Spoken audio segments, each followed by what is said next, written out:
Hi everybody, I want to say thank you for watching this, and in this video we're going to talk about how to introduce labor to a younger sibling, because one of the things that happens is it's frequent that a younger child, whether someone is choosing to birth at home or birth in a hospital, will have the possibility of seeing their parent in labor.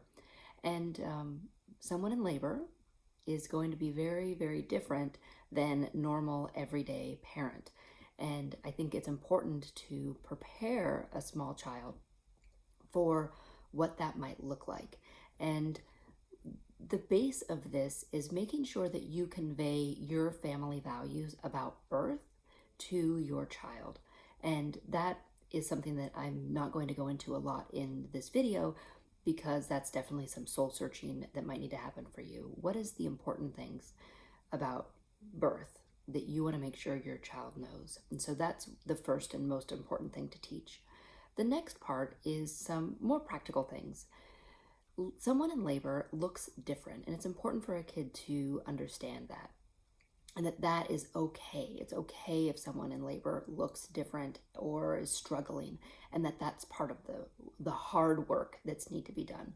And so using very simple terms like labor is hard work, or you know what, when I go into labor, I'm going to have to work really hard to get the baby out. And that is important to communicate to the child.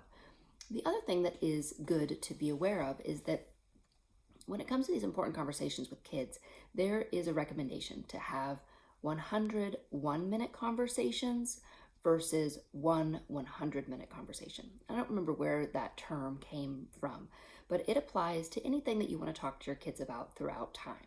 So maybe drugs or sex or body image or food disorders, eating disorders is what I mean. All of these little things, if you just sit down and have one conversation, it's not going to go so well. They're going to get burnt out and tired of listening.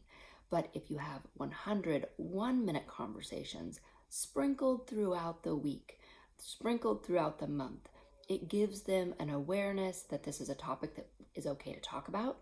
This is a topic that parents feel comfortable with, and it really gets them prepared in a gentle way versus just a one-time conversation. So I highly recommend that. Also, driving is a great time to talk about these things. They can't run away. They are captive audience when they're in their car seats.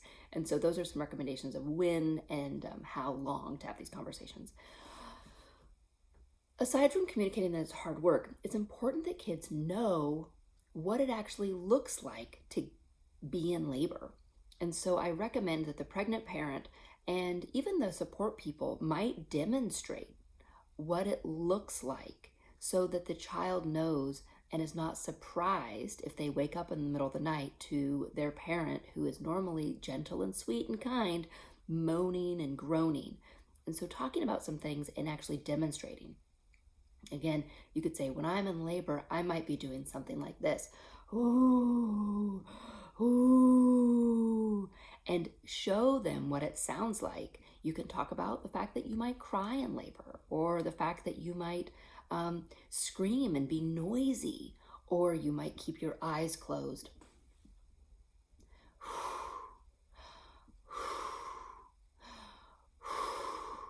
And breathe like that. So if you've given birth before, and so you probably know some of the coping techniques that were helpful.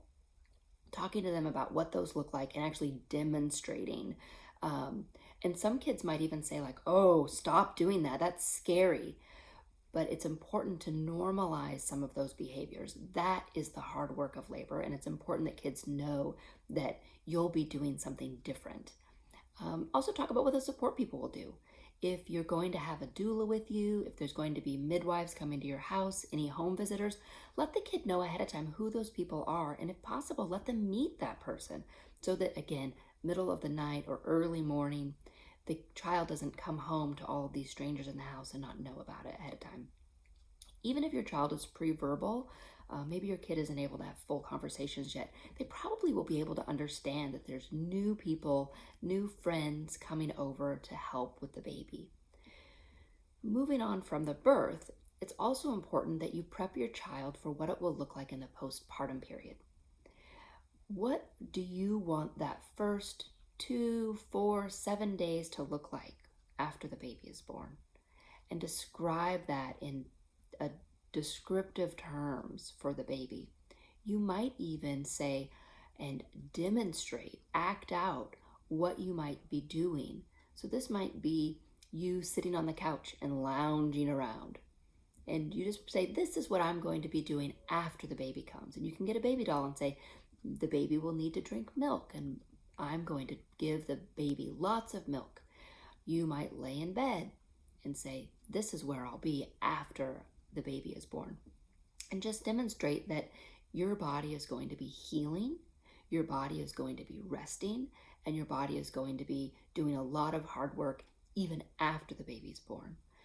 So that is important, because if you can prepare the child to be aware of the fact that you won't be going to the park in the first couple of days, and you won't be roughhousing or sitting on the floor with the kid, they have this preparation that you're not sick, you're resting and healing. And again, thinking about what those real truths are about your family values, and talk to them, but also demonstrate, because kids learn by seeing and by being active. And so if you can role play this type of work with children, that's how they learn best.